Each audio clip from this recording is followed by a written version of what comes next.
本日のニュース一覧です。1、日本とインド、艦艇用複合通信空中戦、ユニコーンのインド国内生産に向け、協力を加速。2、米原潜、マサチューセッツ、収益後の大規模整備を省略、実戦部隊へ。3、新型トランク級原子力ミサイル戦艦一番艦、建造費約234億ドル、約3兆4400億円。フォード級空母を上回る。4、台湾の国防関連支出、前年比 18% 増。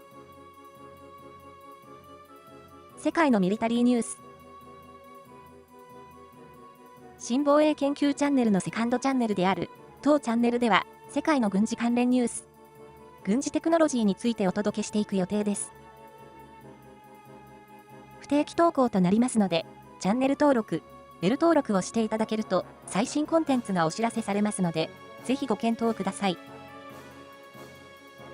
それではコンテンツをお楽しみください。日本とインドが海上自衛隊のモナミ型護衛艦などに採用されている艦艇用複合通信空中戦ユニコーンのインド国内生産に向け、協力を加速させています。ナバルテクノロジーや日本の防衛省などによると、ユニコーンは複数の通信アンテナを一つの構造物に統合することで、艦艇上部の突起物を減らし、ステルス性を高めるシステムです。日本とインドは、2024年11月、インド海軍艦艇へのユニコーン搭載に向けた実施覚書を締結しており、日本側の技術協力を受けて、インド国営防衛企業、バーラトエレクトロニクスが生産に参加します。さらに、2026年8月20日の日印防衛相会談でも、ユニコーンの早期実現に向けて協力を加速することが確認されました。インド側にとって重要なのは、日本から完成品を購入するのではなく、技術移転を受けながらインド国内で生産することで、国防装備の国産化政策、メイクインインディアにも合致します。日本にとっても、ユニコーンは、インドとの初の本格的な防衛装備移転案件として、重要な意味を持ちます。さらに、両国は、日本の技術力とインドの生産能力を組み合わせ、将来的な艦艇の共同開発や設計についても協力を検討しています。つまり、今回のユニコーン計画は、単なるアンテナ輸出ではなく、日本が技術を提供し、インドが生産を担う新しい日印防衛産業協力の最初のモデルとなります。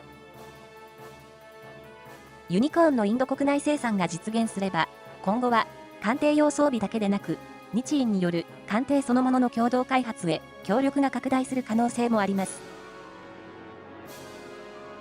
アメリカ海軍が最新のバージニア級攻撃型原子力潜水艦マサチューセッツで通常行われる収益後の大規模整備を省略し、そのまま実戦部隊へ投入する異例の決定を行いました。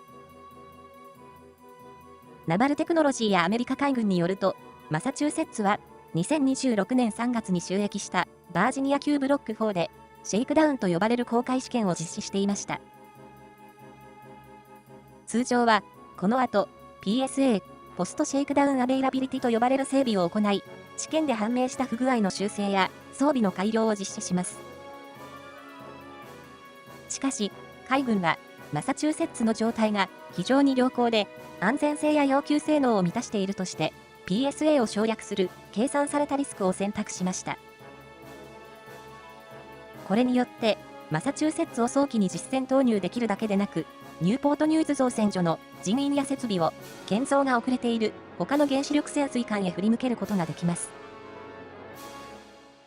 現在アメリカ海軍は年間2隻のバージニア級建造を必要としていますが、実際の建造速度は年間約 1.1 から 1.2 隻にとどまっています。さらに最優先となるコロンビア級弾道ミサイル原子力潜水艦も同時に建造しており、熟練労働者、設備、部品供給能力の不足が潜水艦建造の大きな問題となっています。その一方で、ロサンゼルス級の退役は続き、次世代 SSN-X の取得開始も2040年度まで延期されています。つまり、今回の整備省略は、単に状態の良い潜水艦を早く実戦配備するだけではなく、限られた造船能力を新造艦へ集中させる措置でもあります。アメリカ海軍が通常の整備工程まで見直し始めたことは、攻撃型原潜の不足と潜水艦建造能力の逼迫が、それだけ深刻な問題になっていることを示しています。アメリカ海軍が計画している新型トランプ級原子力ミサイル戦艦について、建造費が15隻で総額2750億ドル、約40兆4000億円に達する可能性が明らかになりました。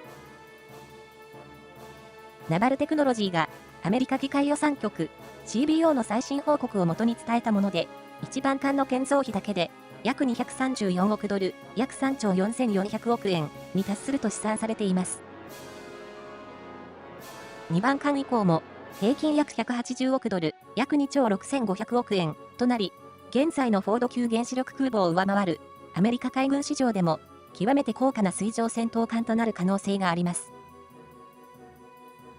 トランプ級は2025年12月に発表された大型水上戦闘艦で、その後、2027年度建艦計画では原子力推進を採用する方針となり、艦種記号も原子力ミサイル戦艦を示す BBGN とされています。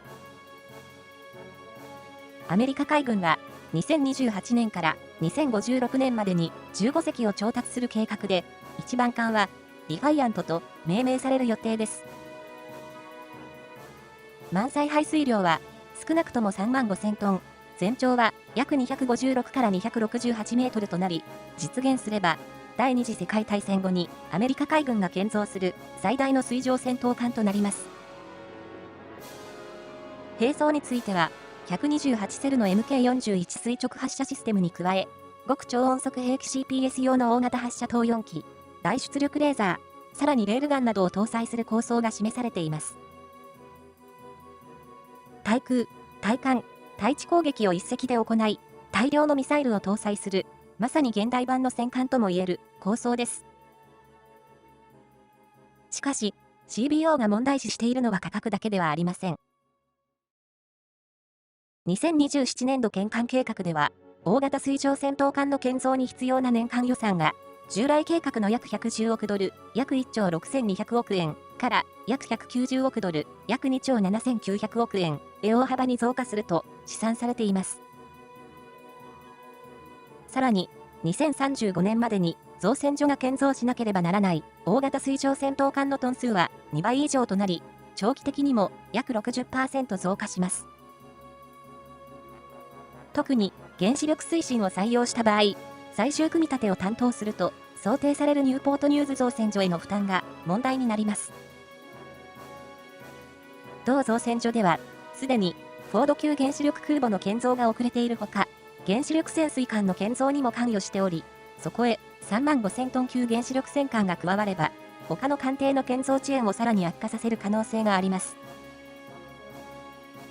CBO は、通常動力型であれば、15隻の総建造費を約2430億ドル、約35兆7000億円と試算しており、原子力化によって約 13% 高くなるとしています。しかも、設計はまだ確定しておらず、排水量についても最大4万1000トンとなる可能性があり、その場合は、一番艦の建造費だけでも、現在の推計からさらに 16% 程度上昇する可能性があります。トランプ級は、128セル以上のミサイルと極超音速兵器、大出力レーザーなどを搭載する、世界最大級の水上戦闘艦となる可能性があります。しかし、15隻で約40兆円という巨額の建造費に加え、すでに余裕のないアメリカの造船能力をさらに圧迫する可能性があり、世界最強の戦艦を実際に15隻建造できるのかが、今後、最大の問題となりそうです。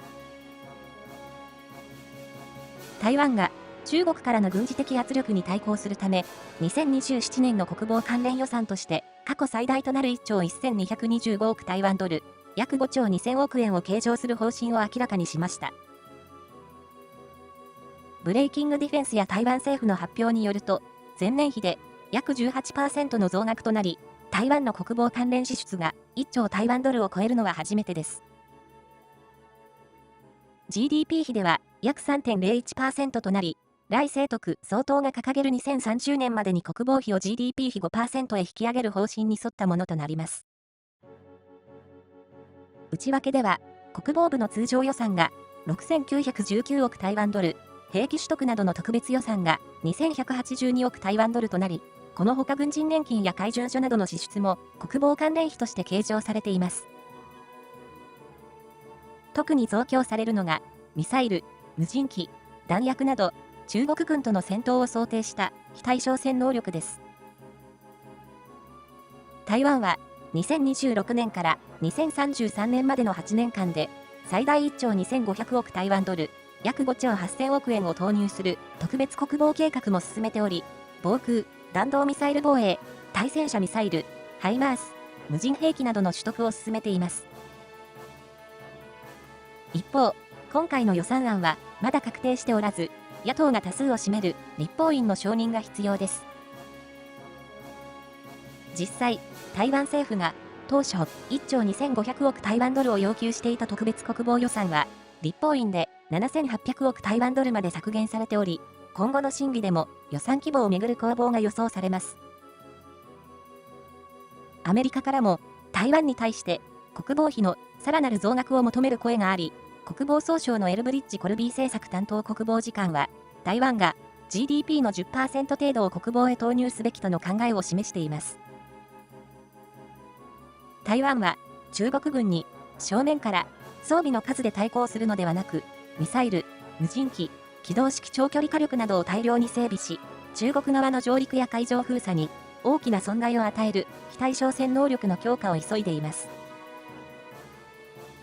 今回の過去最大となる国防予算案は、中国軍の活動が台湾周辺で常態化する中、台湾が軍備増強を一時的な措置ではなく、長期的な国家政策として進め始めていることを示しています。